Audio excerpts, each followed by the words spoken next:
আসসালামু আলাইকুম। Asia cup উপলক্ষে বিয়ন্ড বর্ডার স্পোর্টস এর আয়োজন ডাগ আউট ডায়লগে আপনাদেরকে স্বাগত জানাচ্ছি। আমি হাসান আল বান্না। আমাদের সাথে ম্যাচ অ্যানালাইসিসের জন্য উপস্থিত আছেন certified performance analyst Ahmed Rezal Pratik ভাই এবং জুলফিকার আলী অনিক ভাই। দুজনের কাছে যাব। প্রথমে আমি যেতে চাই অনিক ভাইয়ের কাছে।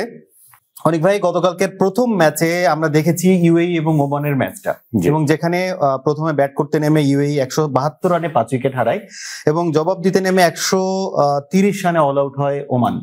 এবং যদি ম্যাচের কিছু কি পয়েন্টের কথা আমি বলি, সেটা হচ্ছে মোহাম্মদ ওয়াসিমের 54 বলে 69 রান এবং এখানে হচ্ছে সারাফুর 38 বলে 51 রান একটা ক্যামিও ছিল। এবং জবাব দিতে নেমে যখন আমরা দেখি যে 130 রানে অল আউট হয়, ইউএইর জুনাইদ সিদ্দিকীর 4 ওভারে 23 রানে 4 উইকেট একটা ভালো স্পেল আমরা দেখেছি।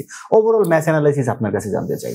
আসলে ওমান টস জিতে বোলিং এর সিদ্ধান্ত নেয়, যেটা গতকালকে আমরা প্রেডিক্ট করেছিলাম যে ওমানের বোলিং ইউনিটের সাথে ইউএর ব্যাটিং ইউনিটের একটা ফাইট হবে। ফাইটটা ঠিকই হয়েছিল, কিন্তু একটা ক্যাচ মিসে আসলে পুরো মোমেন্টামটা ঘুরে গেছে। মোহাম্মদ ওয়াসিমের যে ক্যাচটা মিস করেছেন, তখন উনি 27 বলে 33 রানে ছিলেন, পরবর্তী 27 বলে উনি 36 রান নিয়েছেন। তো এই ডিফারেন্সটা আসলে অনেক বেশি ইম্প্যাক্ট করেছে, যেটা ইউএই কে একটা বড় সংগ্রহের দিকে নিয়ে গেছে। এবং আরো একটা জিনিস আমার কাছে মনে হয় যে আসলে এই পিচের ক্যারেক্টার যে জিনিসটা, সেটা হচ্ছে যে আপনি যদি রাতে খেলেন সেক্ষেত্রে চেস করাটা অনেক ইজি, এবং দিনের বেলা যে আসলে চেস করাটা একটু ডিফিকাল্ট, সেটা গতকালকে দেখা গেছে। তো মানে দিনের বেলা বলতে আসলে শেষ বিকেলের দিকে আসলে বলটা বেশি টার্ন করছিল। এবং আপনি যদি দেখেন যে ইউএই যে বোলাররা, ওনারা আসলে খুব বেশি পেস অ্যাটাকে যান নাই, ওনারা আসলে একটা লিমিটেড স্পিডের মধ্যে গেছেন এবং স্পিড ভেরিয়েশনের কারণে আসলে ইউএই উইকেট দিতে বাধ্য হয়েছে। সো যদি সামারি টানি, সেই ক্ষেত্রে দেখা যাবে যে ইউএই অনেক ওয়ে অ্যাহেড ছিল, যদিও ওনারা কালকে আসিফকে একটু উপরে পাঠিয়েছেন, সেটা ক্লিক করেনি। বাট ওনাদের যে জিনিসটা ক্লিক করেছে, ওনাদের ব্যাটসম্যানরা ওনাদের মোমেন্টামটা, মানে মোহাম্মদ আসিফের মোমেন্টামটা ওনারা ক্যারি ফরওয়ার্ড করে শেষ পর্যন্ত নিয়ে যেতে পেরেছেন। এবং পরবর্তীতে বোলিং আসার পরে একটা বড় সংগ্রহের কারণে ওমান আসলে ওই প্রেশারটা আসলে ক্যালকুলেশন করে এগিয়ে নিয়ে যেতে পারেনি। যদিও ওনাদের একটা সেঞ্চুরি ছিল শুরুতে, হাফ সেঞ্চুরি ছিল শুরুতে, কিন্তু ওইটাকে আসলে ক্যাশ করতে বাকিরা পারেন। এইখানে একটু অ্যাড করতে চাই, সেটা হচ্ছে যে এই ম্যাচে ইউএই জিতেছে, তাহলে এখন ক্যালকুলেশনটা পাকিস্তান এবং ইউএই এর মধ্যেকার ম্যাচটা কোয়ার্টার ফাইনাল টাইপের একটা জায়গায় দাঁড়িয়েছে। যে ম্যাচে জিতবে সে মানে আলটিমেটলি ফাইনালের দিকে আগাচ্ছে। তো এইখানে আসলে কতটুকু চান্স থাকছে ইউএই? ইউএইর আসলে একটা ফাইটিং স্পিরিট আছে, তারা বাংলাদেশের সাথে সিরিজটাতে শো করেছে। তারা বাংলাদেশকে আসলে বড় দল হিসেবে ট্রিট করেনি, একটা অপোনেন্ট হিসেবে ট্রিট করেছে। এক্সপেক্টেড যে তারা পাকিস্তানের সাথে ওই ট্রিটটা করবে, এবং ইউএইর ম্যাক্সিমাম প্লেয়ার কিন্তু ফ্রম পাকিস্তান, ওরা এই ক্যারেক্টারটার সাথে পরিচিত। এবং আমার জানা মতে ইউএইর অনেক প্লেয়ার পাকিস্তানের ঘরোয়া লিগগুলো খেলে থাকেন, তো ওনারা ওদের অপোনেন্ট সম্পর্কে ভালো অবগত এবং পরিচিত মাঠ। কিন্তু পাকিস্তান একটা বড় দল, আপনাকে এটা মানে মানতেই হবে। হয়তো ভারতের সাথে ওনারা পারফর্মটা করতে পারেনি, কারণ ভারত আসলে অনেক উপরে চলে গেছে নিজেদের স্ট্যান্ডার্ডটাকে নিয়ে, যেটা ওনাদের প্রেস ব্রিফিং এবং আদার্স জায়গায় দেখা গেছে। কিন্তু পাকিস্তান একদমই যে নিচু মানের দল বা ইউএইর সাথে মানে বলে কয়ে ইউএই আসলে ইউএই হয়তো ফাইট দিবেন। গতকালকে আমরা সেকেন্ড ম্যাচটা যেটা দেখলাম হচ্ছে শ্রীলঙ্কার সাথে হংকং যে ফাইটটা দিয়েছেন, হয়তো এরকম একটা ফাইট হবে, হয়তো একটা অ্যাক্সিডেন্টও হতে পারে, কিন্তু পাকিস্তানের সাথে ইউএর জিতাটা অনেক টাফ হয়ে যাবে। আমার কাছে কেন জানি মনে হচ্ছে পাকিস্তান তাদের সেমিফাইনালের প্রিপারেশনটা ইউএর সাথে সেরে নেবে। ওকে, আমরা আশা করি একটা কম্পিটিটিভ ম্যাচ হোক অবশ্যই এরপরে ম্যাচটা। প্রতীক ভাই, আমরা গতকালকে দ্বিতীয় ম্যাচ, যেটা গতকাল কিন্তু আসলে দুটো ম্যাচ হয়েছে, দ্বিতীয় ম্যাচটাতে যেটা ছিল যে হংকং এবং শ্রীলঙ্কা, বাংলাদেশের দর্শকদের একটা বড় মানে ভিউয়ারশিপটা ছিল এইখানে, যে এই ম্যাচটাতে কি হচ্ছে। সবাই তো প্রিডিক্ট করেছে যে বাংলাদেশের সাথে যেভাবে শ্রীলঙ্কা যেভাবে রোলিং করে খেলে গেছে, সেটা আসলে হংকংকে উড়িয়ে দিবে টাইপের একটা ব্যাপার ছিল। কিন্তু যখন ফার্স্ট হাফে শ্রীলঙ্কা যখন ব্যাটিং মানে হংকং যখন ব্যাট করলো, হয়তো আরো কিছু রান সব এক্সপেক্ট করছিল যে অ্যাপ্রোচে ওরা ব্যাট করলো। 149-এ শেষ করাটা আসলে অনেকের কাছে এটা আনএক্সপেক্টেড ছিল যে আর একটু বেশি হতে পারতো। সেখান থেকে 149-এ 4 উইকেটে শেষ করে তারা, এবং জবাব দিতে নেমে 153 রান করে এবং ম্যাচটা জিতে ফেলে শ্রীলঙ্কা। এবং যদি বলি যে কি পয়েন্টের কথা হচ্ছে যে হংকং এর নিজাকাত খান, কিন্তু উনি, আমরা গতকালকে আপনার কাছ থেকেও শুনছিলাম, অনিক ভাইয়ের কাছেও শুনেছি যে এখানে নিজাকাত খান ওনাদের একটা কি ফ্যাক্টর ছিলেন, এবং উনি কিন্তু গতকালকে রান করেছেন। উনি 38 বলে 52 রান একটা ক্যামিও দিয়েছেন, এবং সে এছাড়া হচ্ছে রাত কিন্তু 46 বলে 46, খুব স্কিডি একটা দেখেছি।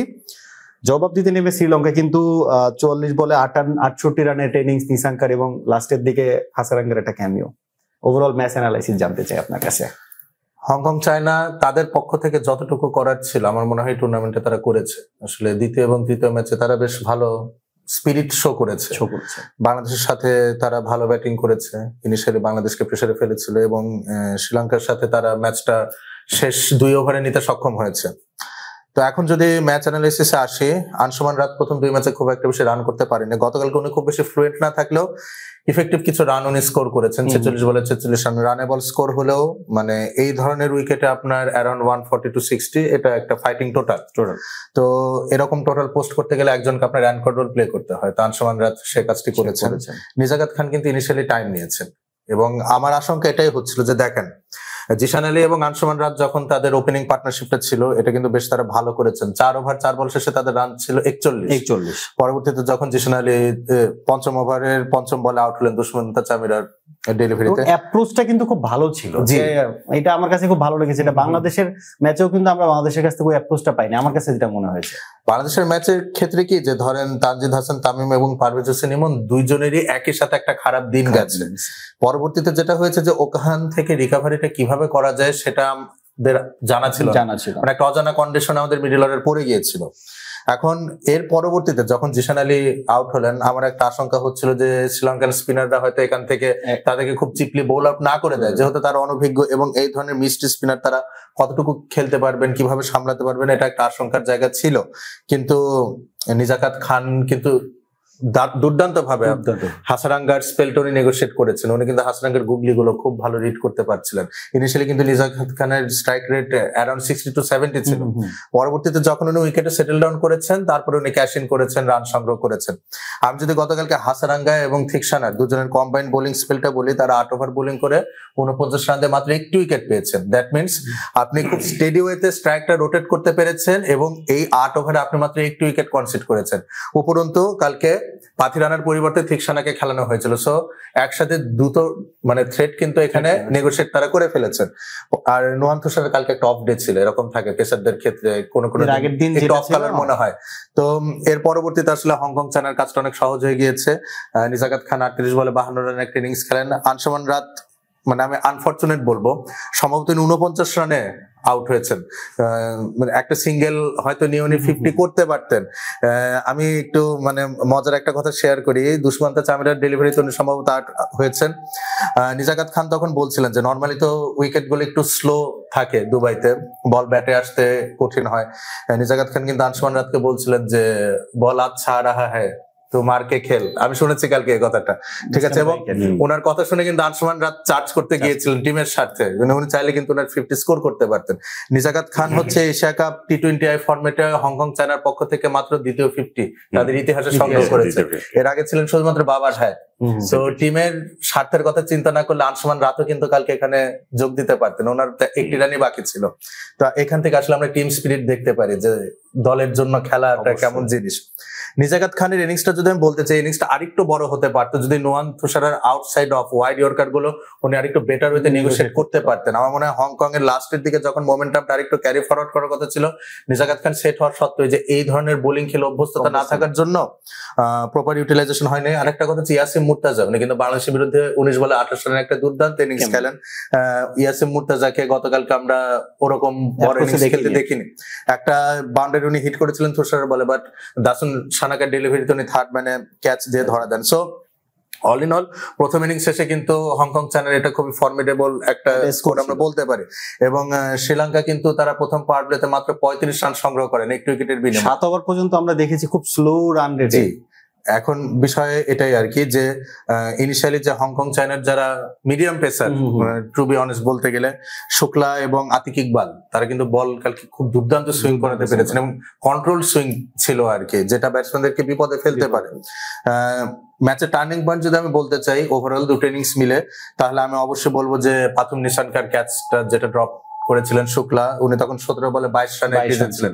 এই ক্যাচটা যদি হংকং চায়না ধরতে পারতো আমার মনে হয় কালকে একটা হতে পারতো এবং এই গ্রুপটা ওয়াইড ওপেন হয়ে যেত, 4টা দলের সম্ভাবনা থাকতো। মানে আমরা যেখানে বাংলাদেশের সম্ভাবনা একদম দেখছিলামই না, সেখান থেকে 4টা দলেরই পরের রাউন্ডে প্রসিড করার একটা অপরচুনিটি থাকতো। এখন যেটা হয়েছে সেটা হচ্ছে হংকং চায়না ম্যাচটাকে ডিপে নিতে পারার জন্য বাংলাদেশের একটা রিয়েলিস্টিক চান্স ক্রিয়েট হয়েছে যে আফগানিস্তানের সাথে মোটামুটি একটা বড় ব্যবধানে জিতলে শ্রীলঙ্কা আফগানিস্তানের ম্যাচের ফলাফল যেটাই হোক না কেন আমাদের পরবর্তী রাউন্ডে যাওয়ার একটা সুযোগ থাকবে। তো সেদিক থেকে আসলে হংকং এর প্রতি আমরা কৃতজ্ঞ বা খুশি, যেটাই বলে থাকি। তাদের বোলিং স্পেলের দিকে যদি আসি, এহসান খান দুর্দান্ত বোলিং করেছেন, গতকাল 4 ওভার বোলিং করে 25 রান দিয়ে 1 উইকেট নিয়েছেন। এবং টু বি অনেস্ট, ম্যাচ সিনারিওর কথা যদি বলি, এমন কিন্তু আমার কখনোই মনে হয়নি যে শ্রীলঙ্কা ম্যাচটা হারতে পারে। সবসময় মনে হয়েছে যে হংকং জাস্ট আছে ম্যাচটাতে, 5% 10% এরকম করে করে তারা পুরোটা সময় ম্যাচে ছিল। একটা পর্যায়ে তাদের মাত্র 30 বলে 32 রান লাগতো, তখন তাদের 8 উইকেট হাতে, সেখান থেকে তারা কিছু উইকেট লুজ করেছে। কিন্তু আমার কাছে কখনো এমন মনে হয়নি যে শ্রীলঙ্কা ম্যাচটা হারতে পারে। All in all it was a good show by the Hong Kong Chinese players. ধন্যবাদ প্রতীক ভাই। ভেন্যু, ওয়েদার এবং পয়েন্ট টেবিলের বিচারে বাংলাদেশের আজকের ম্যাচের অবস্থানটা কি?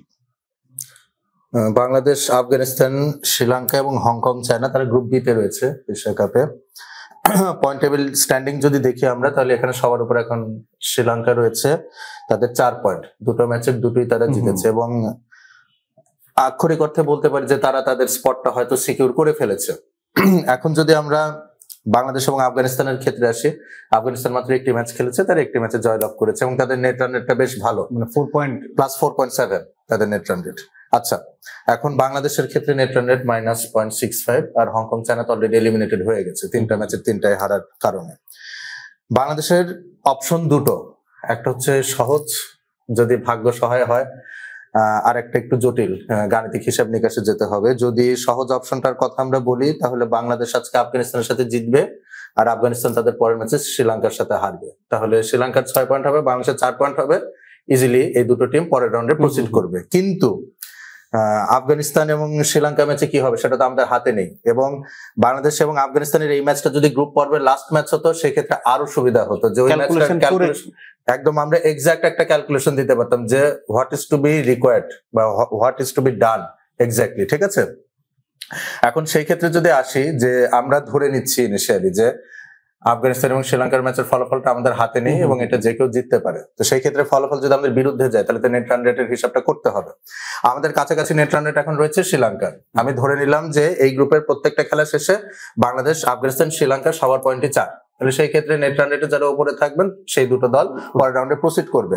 বাংলাদেশের কারেন্ট নেট রান রেটটা যদি আমরা এখন ক্যালকুলেট করি, আমি একটু নেট রান রেটটা কিভাবে হিসাব করছি এই ফর্মুলাটা একটু বলছি আর কি, হিসাবের সুবিধার স্বার্থে, যে net run rate is calculated total run scored by total overs faced. এটা হচ্ছে আপনার প্রথম রাশিটা থাকবে, এখান থেকে আমরা বিয়োগ করব total runs considered divided by total overs bowled, মানে আপনি কত রান স্কোর করলেন কত ওভার ব্যাটিং করে, মাইনাস কত রান আপনি দিলেন কত ওভার বোলিং করে। এই দুটোর পার্থক্যটা হচ্ছে, মানে এই দুটো ভাগফলের পার্থক্যটাই হচ্ছে আমাদের নেট রান রেট আসে। তো সেই হিসাবে যদি আমরা বাংলাদেশের কারেন্ট নেট রান রেটটা দেখি, বাংলাদেশ হংকং এর সাথে প্রথম ম্যাচে চেস ডাউন করে 144 রান এবং শ্রীলঙ্কার সাথে তারা স্কোর করে 139 রান, তাহলে দুটো ম্যাচ মিলে তারা রান সংগ্রহ করেছে 283, এবং সেই ক্ষেত্রে তারা ওভার্স খেলেছেন অ্যারাউন্ড 37 পয়েন্ট সামথিং। তো এটাকে আমরা নিউমেরিক ভ্যালুতে নিলে ওভার সংখ্যা হচ্ছে 37.6, আর হচ্ছে তারা টোটাল রান কনসিড করেছে 283, যেহেতু শ্রীলঙ্কা চেস করেছে অবশ্যই, আর হংকং এর সাথে তারা 143 রান দিয়েছে, তাহলে 283 রান দিয়েছে কিন্তু সেটা দিয়েছে 34.6, এটা হচ্ছে নিউমেরিক ভ্যালু, ওভার্স এর নাম্বারটা। এই দুটো ভাগফল বিয়োগ করলে আমরা যে কারেন্ট যে পজিশন -0.65, এই ভ্যালুটা এভাবে আসছে ক্যালকুলেট করে। এখন ধরেন আমাদের নেট রান রেটে কাছাকাছি পজিশনে রয়েছে শ্রীলঙ্কা, তাহলে আমরা ধরে নেব যে টার্গেট করব যে সেকেন্ড পজিশন আমরা নেব, তাহলে সেই ক্ষেত্রে শ্রীলঙ্কার নেট রান রেটটা আমরা ওভারকাম করব, দ্যাট ইজ 1.5 এরকম রয়েছে। যদি এখন শ্রীলঙ্কা আফগানিস্তানের সাথে ম্যাচে হেরে যায়, সেই ক্ষেত্রে তাদের নেট রান রেট আর একটু ফল করবে, তাহলে আমি ধরে নিই যে শ্রীলঙ্কার net run rate will go below 0.5, এটার নিচে যাবে। এখন সেই ক্ষেত্রে আমাদের নেট রান রেটটা তাহলে আফগানিস্তানের সাথে এমন ব্যবধানে জিততে হবে যেন অ্যাটলিস্ট আমাদের 0.5 এর উপরে নেট রান রেটটা থাকে। সেই ক্ষেত্রে আমি একটা অ্যাপ্রক্সিমেট ক্যালকুলেশন করেছি, ধরেন আমরা যদি আগে ব্যাট করি এবং ব্যাট করে আমরা 150-এর মতো রান সংগ্রহ করি, তাহলে সেই ক্ষেত্রে আফগানিস্তানকে কত ব্যবধানে হারাতে হবে বা কত রানের মধ্যে আটকাতে হবে যাতে আমরা এই 0.5 নেট রান রেটটা গেইন করতে পারি। তো সেটার একটা ক্যালকুলেশন আমরা করেছি এবং সেখান থেকে ক্যালকুলেশন করে পাচ্ছি যে 100 রানের মধ্যে আফগানিস্তানকে হারাতে হবে, বিলো 100, হ্যাঁ, মানে আটকাতে হবে আর কি, মানে অ্যারাউন্ড 50 রানসের মার্জিনে জিততে হবে যদি 150 রান করি। হোয়ারাস যদি আফগানিস্তান ফার্স্টে ব্যাটিং করে 150 রান পোস্ট করে, সেই ক্ষেত্রে আমাদেরকে টার্গেটটা চেস ডাউন করতে হবে উইদিন 13.5 ওভার্স। মানে ক্যালকুলেট করে আমার ভ্যালু আসছে 13.76, এটা নিউমেরিক ভ্যালু, এটাকে যদি আমি ওভারে কনভার্ট করি সেক্ষেত্রে 13.5 ওভার্স আসবে। মানে আমি 1% কে 6 বলের সাথে তুলনা করে 0.76 কে ইউনিটারি মেথডে ফেললে 13.5 ওভার্স আসছে আর কি। তো এটা হচ্ছে মোটামুটি ক্যালকুলেশন। এখন যদি আপনি এই একই ফর্মুলাতে রান বাড়ান কমান, 160 170 দিলে কন্ডিশন চেঞ্জ হবে, আবার আফগানিস্তান 120 করলে সেক্ষেত্রে ওভার কমবে, আফগানিস্তান 180 করলে ওভারটা আর একটু বাড়বে, এটা আর কি অ্যাকর্ডিংলি চেঞ্জ হয়। বাট বেসিক ফর্মুলা এটা, এবং আমাদের যদি একটা হেলদি রান রেট মেনটেন করতে হয় অ্যারাউন্ড এই মার্জিনে আমাদেরকে ম্যাচটা জিততে হবে। তো এটা গেল হচ্ছে আমার ম্যাথমেটিক্যাল পয়েন্ট অফ ভিউ থেকে কি কি করা যায়। এখন যে ট্যাকটিক্যাল প্ল্যানিং করতে আসে, আজকে আমরা আবুধাবিতে যে ওয়েদার কন্ডিশনটা দেখছি, আমার কেন জানি মনে হচ্ছে এশিয়া কাপে আজকে প্রথমবারের মতো ডিউ পড়লেও পড়তে পারে। এর আগের যে কটা ম্যাচ ছিল কোথাও কিন্তু আমরা ডিউ এর ইফেক্ট দেখিনি। আজকের এই ভেন্যুতে আপনার হিউমিডিটি পার্সেন্টেজ রয়েছে অ্যারাউন্ড 70%, এবং এখানে ডিউ পয়েন্টটাও বেশ হাই 27। কোনোভাবে টেম্পারেচার যদি 27 ডিগ্রি বা এর আশেপাশে চলে আসে সেক্ষেত্রে কিন্তু আজকে ডিউ এর ইফেক্ট থাকবে। তো এটা আসলে বাড়তে একটা বার্ডেন, মানে অলরেডি আপনার একটা ক্যালকুলেশন মাথার মধ্যে রয়েছে, এর পাশাপাশি ডিউ ইফেক্টটাও সম্ভবত আজকে অ্যাড হতে যাচ্ছে। তো সব মিলে বাংলাদেশের জন্য আজকে খুব কঠিন একটা পরীক্ষার দিন হতে চলেছে আমার মনে হচ্ছে। অনেক ভাই, আমরা যদি বলি যে বাংলাদেশের এশিয়া কাপে টিকে থাকার জন্য আজকের ম্যাচের করণীয় কি? আসলে ম্যাচের করণীয় জিততে হবে এবং রান রেট ডিফারেন্স রেখে জিততে হবে ভালো। সেই ক্ষেত্রে একটু আগে প্রতীক ভাই ওনার অ্যানালিসিস দিচ্ছিলেন যে কতটুকু রানের ব্যবধানে হোক বা আমরা কিভাবে চেস করবো। So as a professional point of view থেকে যেটা করতে হবে, আসলে আমাদের বোলিং ইউনিটকে এটাই টার্গেট রাখতে হবে যে আমরা আগে বোলিং করি অথবা পরে বোলিং করি, বিলো 100 রানের ভিতরে তাদেরকে রাখতে হবে। আমরা যদি আগে বোলিং করে ওনাদেরকে বিলো 100 রানের নিচে রাখতে পারি, সেই ক্ষেত্রে আমাদের ব্যাটসম্যানদেরকে পরে চেস করতে সুবিধা হবে। যেটা 150 রান উনি বলছিলেন যে 13.5 ওভার্স, তখন সেটা দেখা যাবে যে 11 ওভার্স এর ভিতরে 100 রান চেস করলে আমাদের জন্য একটা কমফোর্টেবল জায়গা, যেটা আমরা আসলে পারবো, এটা আমাদের দ্বারা পসিবল। এখন আসলে কিভাবে আমরা এটা এক্সিকিউট করতে পারি, আপনি যদি সামারি দেখেন, আমরা যদি আফগানিস্তানের ব্যাটসম্যানদের সামারিতে আসি, তাহলে আমরা দেখবো যে তাদের ম্যাক্সিমাম ব্যাটসম্যানদের পেস অ্যাটাকের এগেইনস্টে 5, 6, 7 স্টাম্পে ওনাদের একটা দুর্বলতা আছে। লেন্থটা হচ্ছে ব্যাক অফ দ্য লেন্থ, যেটা হয়তো আপনি গুড লেন্থের শেষে ব্যাক অফ দ্য লেন্থের শুরুতে ওই স্পটটা থেকে আপনি আসলে অফ স্টাম্প থেকে বল হয়ে বের করে নিয়ে যাচ্ছেন যদি রাইট আর্ম বলার হচ্ছেন। অবশ্যই। আর যদি আপনি লেফট আর্ম বোলিং এসে আমি যদি মোস্তাফিজ বা শরীফুলের কথা বলি, তাহলে ওনাদের আসলে অ্যাটাকটা হবে হচ্ছে বলটা অফ স্টাম্পের বাইরে করে বের হয়ে যেতে হবে। তখন সেই ক্ষেত্রে যখন গুড লেন্থের একটু পিছনে ব্যাক অফ দ্য লেন্থের শুরু থেকে আসবে, সেই ক্ষেত্রে আমরা এক্সপেক্ট করবো যে পিচের যে বাউন্স সেটার টপ অফ দ্য অফ থেকে একটু উপরে 6 ইঞ্চি উপরে আপ ডাউন করবে। আপনি যদি গত ম্যাচে আমরা শ্রীলঙ্কার সাথে আমরা ইমনের আউটটা দেখি, তো সেক্ষেত্রে দেখবেন যে ওই লেন্থ থেকেই বলটা উঠে গেছে। এর আগের বলটা ওই লেন্থে পড়েছিল, পরের বলটা একটু প্রেসারে এক্সট্রা বাউন্স পাওয়ার কারণে এটা কিন্তু বের হয়ে গেছে এবং ওইখান থেকে ক্যাচটা এসেছে। সো আমাদেরকে এই লেনটা ফোকাসে রাখতে হবে। দ্বিতীয় জিনিস যেটা হচ্ছে আমাদের স্পিনাররা, ওনারা আমরা আজকে আসলে হয়তো নাসুমকে দেখতে পাবো, কারণ আফগানিস্তানের ব্যাটসম্যানরা ওনারা লেফট আর্ম স্পিনারের এগেইনস্টে একটু দুর্বল, এবং right arm off break bowler যারা আসবেন আমাদের আজকে এক্সপেক্টেড যদি সাইফ হাসান খেলেন, তাহলে আমরা 3 জন অফ ব্রেক বোলার পাচ্ছি। ওনাদেরকে মানে স্লট ওয়াইজ ব্যবহার করতে পারলে, ছোট ছোট স্পেলে ব্যবহার করতে পারলে ভেরিয়েশন আসবে অনেক, এবং নাসুম তখন উইকেট টেকিং ডেলিভারিতে চলে আসতে পারবেন। ওনার ম্যাক্সিমাম বলি তখন উইকেট টেকিং ডেলিভারি হবে বা থ্রেটিং ডেলিভারি গুলো হবে।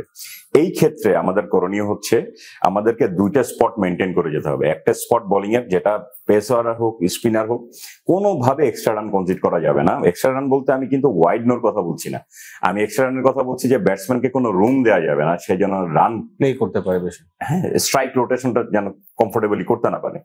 স্ট্রাইক রোটেশন করতে চাবে, বিগ শট খেলতে যাবে। কথা মানে ক্রিকেটে একটা জিনিস আছে আমাদের, যে আমরা যদি সিঙ্গেলটা আটকে দিতে পারি তখন ব্যাটসম্যান কিন্তু আউট অফ দ্য বক্স কিছু শট ট্রাই করে, এবং যেটা উইকেট পাওয়ার ক্ষেত্রে সুবিধা হয়। যেটা আমরা হয়তো শ্রীলঙ্কার ক্ষেত্রে ম্যাচে আমরা দেখেছিলাম যে শরীফুল যখন আটকে দিচ্ছিলেন, ওই সময় ক্যাচটা যদি মেহেদি ধরে ফেলতেন তখন আসলে খেলা মোমেন্টামটা অন্যরকম হতে পারে। এই জিনিসগুলোকে মাথায় রেখে আমাদেরকে আসলে ব্যাটসম্যানদেরকে একদম ফ্রেমে আটকে ফেলতে হবে আফগানিস্তানের ব্যাটসম্যানদেরকে, যেন ওনারা কোনোভাবেই রুম ন্যাচারালি না পান, ওনারা রুম জেনারেট করুক, ওনারা চার্জ করুক। সেই ক্ষেত্রে উইকেট পাওয়ার পসিবিলিটি বাড়বে। এবং এই ক্ষেত্রে খুবই ইফেক্টিভ বোলার হচ্ছেন তানজিম হাসান সাকিব। উনি কিন্তু এই কাজটা খুব ভালো করতে পারেন। উনি ওই লেন্থ ওনার ন্যাচারাল লেন্থে কিন্তু হচ্ছে আমরা যেটাকে 3/4 লেন্থ বলি, এটা হচ্ছে ওনার ন্যাচারাল লেন্থ। এবং আপনি দেখবেন ব্যাটসম্যানের মানে রাইজিং ডেলিভারি গুলো ওনার খুবই সুন্দর, বাইরে বের হয়ে যাচ্ছে আবার ভিতরে ঢুকতেছে। সো এই জিনিসটা আজকে কি ফ্যাক্টর বাংলাদেশের, নাসুম এবং সাকিব এই দুইজন আমার কাছে কেন জানি মনে হয় যে আজকে পেস অ্যাটাক এবং বোলিং এটাকে লিড করবে, এবং বাকিরা আসলে আমি এক্সপেক্টেড যে তারা আসলে ডেথ বলের দিকে ফোকাস করবে রাদার দেন উইকেট। যদি বাকিরা এই প্রেশারটা দিয়ে যেতে পারে বিলো 100, এটা আমরা চেজে নামি অথবা আমরা ডিফেন্ড করি, যেটাই করি আমরা, সেই ক্ষেত্রে আমাদের অনেক হেল্প হবে and come up to the batting point. এখন ব্যাটিং অ্যানালাইসিসের দিকে যদি আমরা আসি, আমাদেরকে ওদের স্পিনারদেরকে কোনোভাবেই চার্জ করতে যাওয়া যাবে না, যে এক্সট্রা চার্জটা আমরা করতে যাই সেটা করতে যাওয়া যাবে না। তখনই দেখবেন আফগানিস্তানের বোলাররা কিন্তু একটু সরে আসে, তারা তাদের ন্যাচারাল জায়গা থেকে সরে আসে উইকেট পাওয়ার জন্য। ওরা কিন্তু অ্যাকচুয়ালি পছন্দ করে উইকেট টেকিং করে ম্যাচ খেলতে। আফগানিস্তানকে এই ক্যারেক্টারটা আপনারা দেখেছেন কিনা, যে ওনাদের ব্যাটসম্যানরাও একটু রুম পছন্দ করে, একটু জোন পছন্দ করে, এবং ওনাদের বলারও একটু উইকেট পছন্দ করে। এবং কম্পারেটিভলি অন্যান্য নেশন, যেমন আপনি ইন্ডিয়ার সাথে তারা সুবিধাটা করতে পারে না, কিন্তু পাকিস্তানের সাথে সুবিধাটা করতে পারে, বাংলাদেশের সাথে সুবিধাটা করতে পারে। সো এখন এখানে দেখার বিষয় হচ্ছে আমাদের ব্যাটসম্যানরা শুরুতে কিভাবে শর্ট নেগোসিয়েশন করেন। যেমন দেখেন, আমরা গত ম্যাচে দেখেছি 13টা ডট বল তার এবং সাথে 2টা উইকেট। আমার অবজেকশন হচ্ছে হয় 13টা ডট বল যাবে, নাহলে 2টা উইকেট যাবে। যদি 2টা উইকেট যায়, আমার 13টা ডট বলের মধ্যে 2টা ডট বল বা 3টা ডট বল হবে বা 4টা ডট বল হবে, আমার রান আসতে হবে। আর যদি রান না আসে তাহলে আমার উইকেট থাকতে হবে। এই দুইটার যে কোনো একটা, প্রথম 6 ওভার সেটা বাংলাদেশের ব্যাটিং পাওয়ার প্লে হোক আর আফগানিস্তানের ব্যাটিং পাওয়ার প্লে হোক, ম্যাচ ডিসাইড করে দিবে, মোমেন্টাম ক্রিয়েট করে দিবে। এবং আই হোপ আজকে লিটন গত 2টা ম্যাচে যে ফ্লোতে ছিলেন, উনি যদি একটা ভালো স্টার্ট পান, এবং লিটনের হাতে যে পরিমাণ শট, উনি আসলে 360 খেলার মতো প্লেয়ার, কিন্তু আসলে উনি ওই কমফোর্টটা পান না, এই কারণে উনি জিনিসটা উইকেট পড়ে যাওয়ার এই জিনিসটা উনি ঘটায় আসতে পারেন। এবং ডেতে আসলে যদি নাসুম থাকে বা অন্য কেউ থাকেন, সেটার চেয়ে ইম্পর্টেন্ট হচ্ছে জাকের আলী অনিক এবং শামীম হোসেন পাটোয়ারি, এই দুইজন বোলার, এই দুইজন ব্যাটসম্যানের হাতে প্রচুর পাওয়ার আছে। ওনারা ফুটওয়ার্ক না করে শট খেলতে পারেন, ওনাদের জোনের ভিতরে বল চলে আসলে ওনারা খুব কুইক নেগোসিয়েশন করে শট খেলতে পারেন। এবং এইটা আমাদের ডেথ ওভারে অনেক কাজে লাগবে। যদি আমরা টসে জিতে আগে বোলিং করি, সেই ক্ষেত্রে আমাদের ম্যাচ উইনিং পার্সেন্টেজ 70% উপরে থাকবে। আর যদি আমরা টস জিতে আসলে ব্যাটিং আগে করি, সেই ক্ষেত্রে আসলে এটা বিলো 50% নেমে যাবে, যেইটা পুরা লোড ম্যানেজমেন্ট করতে হবে fielding unit and bowling unit. আশা করি যাই হোক না কেন বাংলাদেশ ম্যাচ জিতুক, এবং আমরা যে ক্যালকুলেশন নিয়ে চিন্তা করছি ওটা রিচ করেই বাংলাদেশ ম্যাচটা জিতুক। এখানে আমি একটু অ্যাড করতে চাই, ধরুন লাস্ট শ্রীলঙ্কার সাথে যে ম্যাচটা দেখেছি, সেখানে শেখ মেহেদীকে প্রমোট করা হয়েছিল। তো আফগানিস্তানের সাথে ইনকেস এমন কোনো যদি ঘটনা ঘটে, আমি এই জিনিসটা যেন বাংলাদেশ টিম ম্যানেজমেন্ট রিপিট না করে, সেটা একটু চাইবো আর কি। তার কারণটা কি, শেখ মেহেদী কিন্তু লাস্ট ম্যাচে হাসারাঙ্গার গুগলিয়ার লেগ ব্রেক পিচ করতে অনেক স্ট্রাগল করেছে। বাংলাদেশের জন্য আদর্শ সিনারিও হবে যদি তানজিদ হাসান তামিম আর পারভেজ হোসেন ইমন একটা ফাউন্ডেশন ক্রিয়েট করে দিতে পারেন, সেখান থেকে লিটন দাস বাংলাদেশের ব্যাটিং ইনিংস আজকে এক্সপেক্টেড হতে পারে। আমরা লাস্ট ম্যাচে দেখেছি কিন্তু হাসারাঙ্গার বলে উনি বেশ কিছু সুইপ শট খুব সাকসেসফুলি নেগোশিয়েট করেছেন। যে বলটা উনি রিভার্স সুইপ করে আউট হলেন, ওটা চাইলে কিন্তু উনি কনভেনশনাল সুইপ খেলতে পারতেন। তো লিটন দাস কি ফ্যাক্টর হতে যাচ্ছে আজকে, যদি আপনি গাজানফার, রাশিদ খান, নূর আহমেদ এই 3জন বোলারকে ফেস করার ক্ষেত্রে ধরেন, এর পাশাপাশি যদি আর্লি উইকেট পড়ে যায়, I would love to see Shamim Hossain Patwari ahead of Zakir Ali Anik. তার মূল কারণ এটাই, আপনি লাস্ট ম্যাচে কিন্তু দেখবেন যে জাকির আলী অনিকও কিন্তু একটা গুগলিতে বিট হয়েছিলেন এবং বল স্ট্যাম্পে আঘাত করার পরে বেল পড়েনি। সেটা সৌভাগ্য ছিল, না হলে আমরা তো 100 রানের নিচে হয়তো বোল আউট হতে পারতাম। Zakir Ali Anik should bat in between 12 to 20 overs, যদি মানে খুব আগেই ব্যাট করতে হয়। 14-15 পর থেকে হলে আদর্শ, মানে ওই মানে জায়গাটাতে খেলে, স্টেজটাতে খেলে উনি খুব ইউজ টু।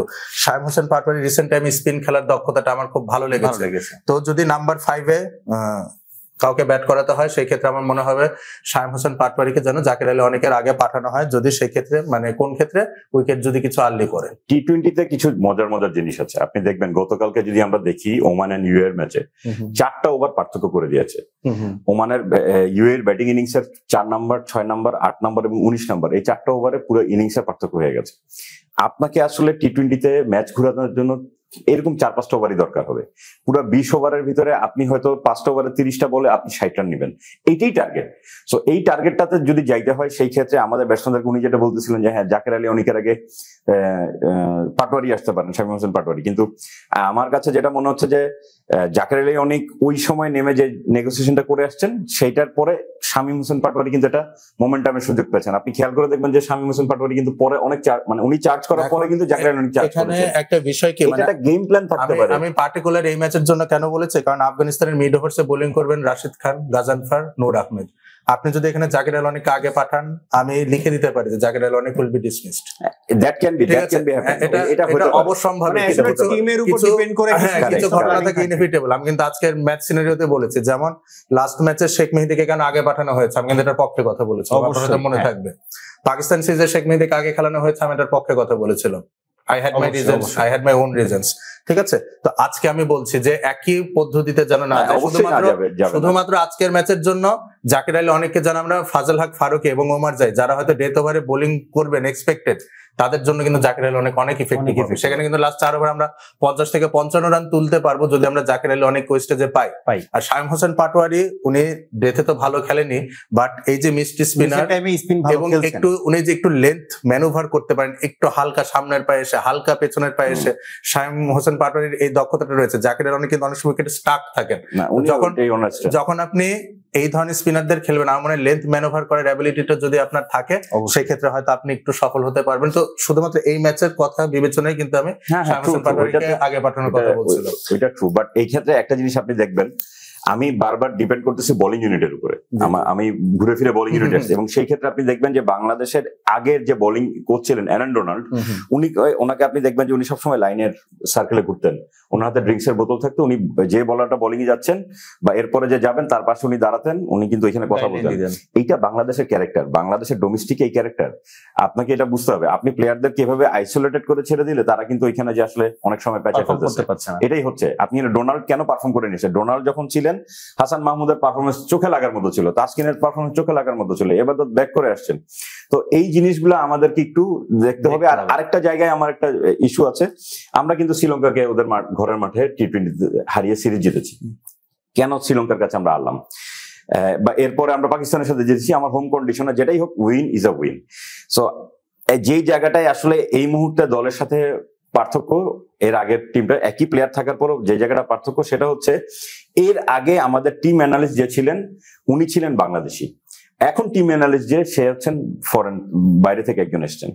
আমাদের দেশের যে কালচার, আমাদের প্লেয়ারদের সাথে যে কমিউনিকেশনের জায়গাটা, কোচদের সাথে যে কমিউনিকেশনের জায়গাটা এবং প্লেয়ারদের সাইকোলজি বুঝে যেভাবে ডেটা ম্যানেজমেন্ট করা এবং রিপোর্ট ম্যানেজমেন্ট করা, এই জায়গাটাতেই আসলে আমার কাছে কেন জানি মনে হয় হচ্ছে ডিফার করে। আই হোপ এটা বিসিবি বুঝবেন এবং বাংলাদেশের ক্রিকেটের বেটারমেন্টের জন্য তারা এই জিনিসটা তো চিন্তা করবেন। অনেক ভাই, আমরা অনেক আলোচনা শুনলাম বাংলাদেশ কিভাবে টিমে থাকতে পারে কিংবা এশিয়া কাপে কিভাবে বাংলাদেশ বেঁচে থাকার সেটা বড় চান্সেস নিয়ে অনেক কথাবার্তা বলছিলাম।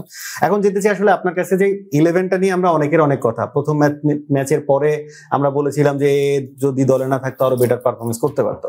সেকেন্ড ম্যাচে তো আসলে আমরা শ্রীলঙ্কার কাছে হেরেছি। আসলে 11টা আপনার কি মনে হয় যে কোন কোন পয়েন্টে চেঞ্জ করলে বাংলাদেশ আজকে জেতার চান্স থাকছে? আসলে প্রত্যেকটা ম্যাচে বাংলাদেশ জিততে নেমেছে, এটা আমি বিশ্বাস করি। তো সেইখান থেকে টিম 11 নিয়ে আমাদের আসলে কিছু অবজারভেশন থাকে।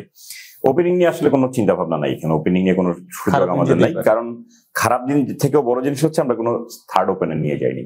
আপনি টিমে কোনো থার্ড ওপেনার দেখবেন না। আপনি লিটন দাসকে যদি ওপেনার হিসেবে চিন্তা করেন, এটা আসলে এখন পসিবল না। তাহলে ওপেনিং এ আমরা তানজিদ তামিমকে পাচ্ছি, পারভেজ হোসেন ইমনকে পাচ্ছি, এরপরে আমরা রেগুলারলি লিটন দাসকে পাচ্ছি, উনি ভালো ফর্মে আছেন এবং এটা ক্যারি ফরওয়ার্ড করবেন। আসলে তাওহিদ হৃদয়ের জায়গাটা যদি আজকের হিসাব করা হতো, তাওহিদ হৃদয় যদি ফর্মে থাকতেন বা এখানে কোনো কথাই হইতো না, যেহেতু তাওহিদ হৃদয় ফর্মে নাই সেই জায়গাটা, এবং ওনাকে আরো প্রেশার না বাড়িয়ে এখানে সাইফ হাসানকে আসলে ইনক্লুড করার পক্ষে আমি। এরপরে ভাই যেটা বলতেছিলেন যে শামীম হোসেনকে পাটোয়ারিকে একটু উপরে নিয়ে আসা, জাকির আলী অনেককে, এইটা ম্যাচ সিচুয়েশনের উপর নির্ভর করবে। যদি দেখা যায় যে আমরা ভালো মতো 12-16 ওভার পার করে ফেলেছি, তাহলে হয়তো দেখা যাবে যে এভাবেই নেমে যাচ্ছে। এবং এরপরে শেখ মেহেদির বিষয়টা আছে, শেখ মেহেদি হাসান, ওনাকে আমি চাচ্ছি টিমে। আমি রিশাদ হোসেনের জায়গায় আসলে নাসুমকে চাই, যেহেতু লেফট আর্মদের এগেইনস্ট একটা উইকনেস আছে। আর তানজিদ হাসান সাকিব, এই ওনার আজকে একটা ব্যাটিং ক্যামিও আমি এক্সপেক্ট করবো, যদি উনি সুযোগ থাকে হয়তো সাকিব একটু উপরে যে শেখ মেহেদি নিচে আসতে পারেন। এছাড়া পেস ইউনিটে তাসকিনকে আমি ইনক্লুড চাচ্ছি। মুস্তাফিজ অটোমেটিক, মুস্তাফিজ তো অবশ্যই আছেন, কারণ ওনাকে আসলে চেঞ্জ করার কোনো অপশন নেই। সো এই জায়গাটায় আজকে আবার আরো একটা জিনিস আছে, এটা মাথায় রাখতে হবে যে রিসেন্টলি ওদের যে ব্যাটসম্যান আফগানিস্তানের যে ইউনিটটা আছেন ওইটা টিমটা ভাই বলতেছেন, তারপরে আমি একটু বলিনি যে ওদের যে দুর্বলতার জায়গাগুলো, তার মধ্যে একটা বড় দুর্বলতার জায়গা হচ্ছে লেফট আর্ম পেস। তো শরীফুলের পেসটা অনেক বেশি এবং এই জায়গাটা হয়তো চিন্তা ভাবনার জায়গা থাকবে। ধন্যবাদ প্রতীক ভাই। আমরা অনেক ভাইয়ের কাছ থেকে আফগানিস্তানের 11টা শুনলাম, বাংলাদেশ 11টা শুনলাম, এবং আমার আফগানিস্তানের 11-এ আপনার কাছে জানতে চাওয়ার আগে একটা জিনিস আমি বলতে চাই, সাইফুদ্দিনকে আমরা যদি সাইফ হাসানকে যদি ইনক্লুড করি, সেক্ষেত্রে আমরা সাইফ হাসানের একটা বোলিং সাপোর্ট আমরা কিন্তু পাচ্ছি। তো সেক্ষেত্রে শেখ মেহেদীর জায়গায় কি আমরা সাইফুদ্দিনকে ট্রাই করতে পারি কিনা, এটা আমার কাছে আপনার কোশ্চেন থাকবে, এবং আফগানিস্তানের 11 নিয়ে আপনার কাছে জানতে চাই। এইটার বোধহয় কোনো সুযোগ নেই, কারণ শেখ মেহেদী একজন পরীক্ষিত পারফর্মার এবং রিসেন্ট টাইমে নতুন বলে পারফরমেন্স কিন্তু দুর্দান্ত। এরকম একটা ম্যাচে যেখানে বাঁচা মরার লড়াই, সেখানে আমার মনে হয় না যে সাইফুদ্দিনকে বাংলাদেশ এই মুহূর্তে ইনকর্পোরেট করতে চাইবে। আরেকটা জিনিস আমি ট্র্যাক করে দিই, সরি, সেটা হচ্ছে যে মোহামেডানের সাথে গাজী গ্রুপের একটা ম্যাচ ছিল last year Dhaka premier league, এবং ওইখানে কিন্তু নাসুম ম্যাচটা বের করে নিয়ে আসছিলেন, যে এখানে সাইফুদ্দিন পিচার ছিলেন এবং উনি ম্যাচটাকে অলমোস্ট হাতছাড়া করতেছিলেন। সো এইটার পারফরমেন্সের কারণে হয়তো আজকের প্রেসার ম্যাচে সাইফুদ্দিন বিবেচিত হবেন। সেটা যদিও ভিন্ন ফরম্যাট ছিল, 50 ওভারের খেলা ছিল, এন্ড ওভার, লাস্ট ওভার। হ্যাঁ ঠিক আছে। আচ্ছা, আমরা তো বোলিং পার্সপেক্টিভ থেকে কথা বলছি, বোলিং পয়েন্ট অফ ভিউ থেকে কথা বলছি। সাইফুদ্দিনকে ইনক্লুড করা যেত যদি আমরা পাকিস্তান সিরিজ থেকে তাকে নিয়মিত খেলা ম্যাচ দিতাম, গেম টাইম দিতাম। সেই ক্ষেত্রে আমি কিন্তু কোনো কোনো ক্ষেত্রে সাইফুদ্দিনকে মিড ওভার্সে ব্যাট করানোরও পক্ষপাতী ছিলাম, but it's too late to include him. এখন যেহেতু এটা আমাদের ক্রাঞ্চ টাইম, একটাই হয়তো ম্যাচ বাকি রয়েছে এবং এটা আমাদের অ্যাভেলেবল বেস্ট রিসোর্স নিয়ে আমাদেরকে মাঠে নামতে হবে। সো এই অপশন আমার মনে হয় না বাংলাদেশ টিম ম্যানেজমেন্ট এক্সারসাইজ করতে চাইবে। আফগানিস্তান টিমের স্ট্র্যাটেজি নিয়ে বলবো, মানুষ তো গালি দিবে, এখন সবাই চাচ্ছে বাংলাদেশ জিতুক। তারপর অ্যানালিটিক্যাল পয়েন্ট অফ ভিউ থেকে যদি বলতে চাই, কিভাবে বাংলাদেশকে আটকাবে আফগানিস্তান, কিভাবে বাংলাদেশকে পরাজিত করবে, সেই ক্ষেত্রে আমি একটু বোল্ড মুভ এক্সপেক্ট করছি আফগানিস্তানের পক্ষ থেকে। কারিম জানাত, উনি যদি লাস্ট টি-20 ট্রাই সিরিজটা বলে থাকি এবং এশিয়া কাপের যে একটা ম্যাচ হয়েছে, ওনার 5 ইনিংস এর মধ্যে 3 ইনিংস ওনার স্কোর ছিল 2-0-0 এবং ওনার ওভারঅল অ্যাভারেজ হচ্ছে 10.6 5 ইনিংস মিলে। সো আফগানিস্তান ধরেন একই ডাইমেনশনের 3টা প্লেয়ারকে তারা তাদের 11-এ ক্যারি করছে, একজন ওমর জাই, একজন গুলবাদিন নাইব এবং আরেকজন হচ্ছে কারিম জানাত। তারা সবাই পেস বোলিং অলরাউন্ডার, সবাই মোটামুটি একই ধাঁচেরই ব্যাটিং করে থাকেন। এই জায়গা থেকে ইদার গুলবাদিন নাইব বা কারিম জানাত, আমার মনে হয় দুজনের যে কোনো একজন কমিট করে আফগানিস্তান মাইট ইনক্লুড ইদার নাবিনুল হক আর মুজিবুর রহমান। উইকেটের কন্ডিশনের উপর ডিপেন্ড করে তাতে একজন বাড়তি বোলিং অপশন পাবে এবং ব্যাটিং লাইন আপটা একটু ছোট হবে, সেই ক্ষেত্রে রাশিদ খানকে নাম্বার 7-এ ব্যাট করতে হতে পারে। মুজিব কিন্তু ব্যাটও করেন ভালো, হ্যাঁ মোটামুটি উনি ব্যাট হাতে দক্ষ। তবে বাংলাদেশের আসলে ডেথ ওভার্সে যারা বোলিং করবেন, মুস্তাফিজ বলি, তানজিম সাকিব বলি, তাসকিন আহমেদ বলি, মনে হয় না এই ধরনের বোলিং এর এগেইনস্টে মুজিবুর রহমান খুব ভালো করতে পারবেন। আমি কথাটা কেন বলছি, যে ধরেন উইকেটে যদি স্পিন ধরে এবং বাংলাদেশের তো আজকে একটা চাপ থাকবে যে বাড়তি কিছুটা ব্যবধানে জয়লাভ করার, সেক্ষেত্রে কিছুটা তাড়াহুড়া বাংলাদেশের ব্যাটসম্যানদের মধ্যে আমরা তাদের ব্যাটিং ইনিংস এর কোনো না কোনো পর্যায়ে দেখবো, আমার এটা গাট ফিলিং বলছে।